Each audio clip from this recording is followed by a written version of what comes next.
Let's say you have a baby and you want to take pictures of that baby every single month until they're 172 months.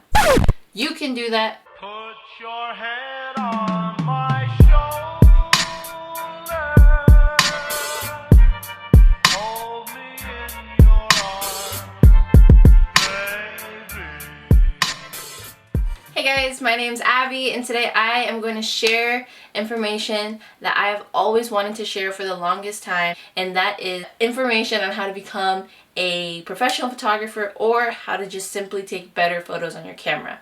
I say these two things because I know a lot of people that want to become professional photographers to make it a part-time, but I also know a lot of people who have a DSLR camera but don't plan to become a professional photographer. They just want to take better photos. So if one of these scenarios are you, please watch this video because I promise you it will change your photography career instantly.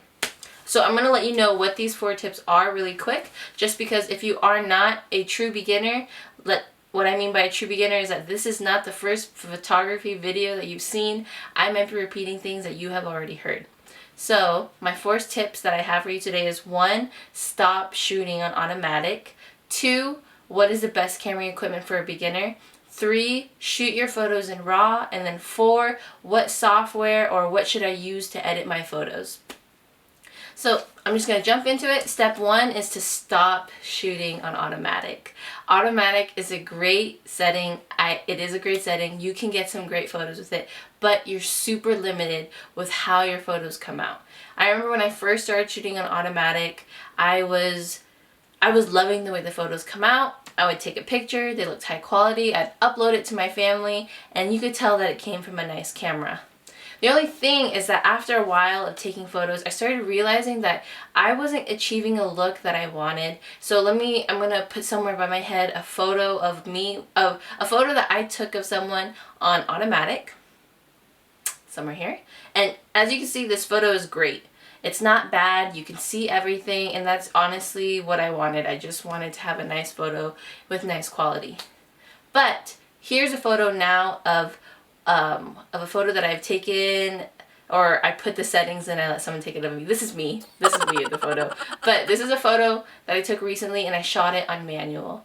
As you can see, there's a big drastic difference between these 2 photos, and that is because when you shoot on manual, you can control how much of your photo is in focus, how soft your background is, how bright your photo is, how dark your photo is, and you control how high quality your photos come out, because I'm sure this has happened to you. When you shoot on automatic, sometimes your photos look low quality as if they came from a cell phone.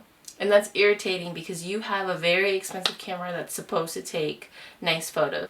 So my tip for you to try understanding how to shoot on manual is to learn these 3 things on your camera, and that is your 1, ISO, 2, aperture, and 3, shutter speed. These 3 things control how much of your photo is in focus, how bright your photos are, and how clear they come out. If you kind of figure out how to use these 3 things together, I promise you things will become easier. I'm going to make another video to be more in depth. But really, manual is just learning those 3 things, and once you're comfortable with those, you can move on with other steps. But those 3 things are the key to success when shooting on manual. Step 2 is going to be, what is the best camera equipment for a beginner photographer? I just want to point out something that I always hear, and it's, you must take great photos because you have a nice camera. Yes and no. When people say that, it is true. Newer cameras do have newer functions that the older ones have, but honestly, people take great photos with older models too. So that should show you that older models can take photos. It's really just a photographer knowing how to use those older models. So if you want to become a portrait photographer, which is what I am, a lens that I highly recommend for a beginner is the 50mm 1.8. This lens is $130 and down. You can get it at Best Buy, you can get it at your local photography store, or the best place to get it is used from someone on Facebook, because most people buy this as their first lens and then upgrade later, or upgrade to a more expensive lens to whatever. People just use it as a beginner lens and upgrade. I still have mine because I love it. I don't plan to get rid of it, but some people call it a nifty 50, and I'm going to put some photos here of or wherever. I'm going to put some photos to show you what my photos, how they come out when I use a 50mm 1.8. So it's right here. As you can see in all of these photos, my object that I'm taking a picture of is super sharp while the background is nice and soft. This is why a lot of people recommend for beginners to get this camera first, because that nice blurry background is what everyone looks for. Get the 50mm 1.8, super affordable. You get great results, and it gives you that look that you've been yearning for when you use your DSLR camera if you plan to take pictures of portraits, families, your kids, or your travel things, whatever. I know, whatever it is that you may be taking photos of, this lens is a great beginner lens. So step 3 is to shoot your photos in RAW. This is going to be a quick step because it ties in with step 4, and step 3 really only applies if you plan to edit your photos. So step 3 is shoot your photos in RAW. What you're going to do is go into your settings, go into your memory card tab, and it's usually the square with the play sign, and then in there you'll see a formatting option that'll say JPEG, which is probably the one that's checked. Now change it to JPEG plus RAW. So once you change that to your settings and you take a picture and you upload it to your computer, you'll see that you have 2 files of the same photo. One is a JPEG, which can be uploaded straight onto the internet or straight to your phone or be attached to an email. And the second one is a RAW file or a CR2 file. That file can only be edited, can only be opened in an editing software. So I'm going to give you a little example of why shooting in RAW is important. I'm just going to turn over to Lightroom. As you can see here, I have a really nice file, that's a really nice photo that's in JPEG, and as I brighten and darken the photo, a lot of the details are lost.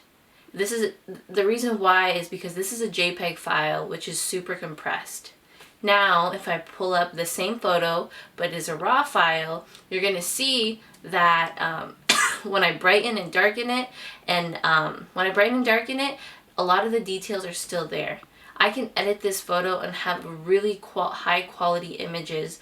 The reason why this is important because sometimes you might take a photo and mess up on it, and that's totally okay if you have a RAW file.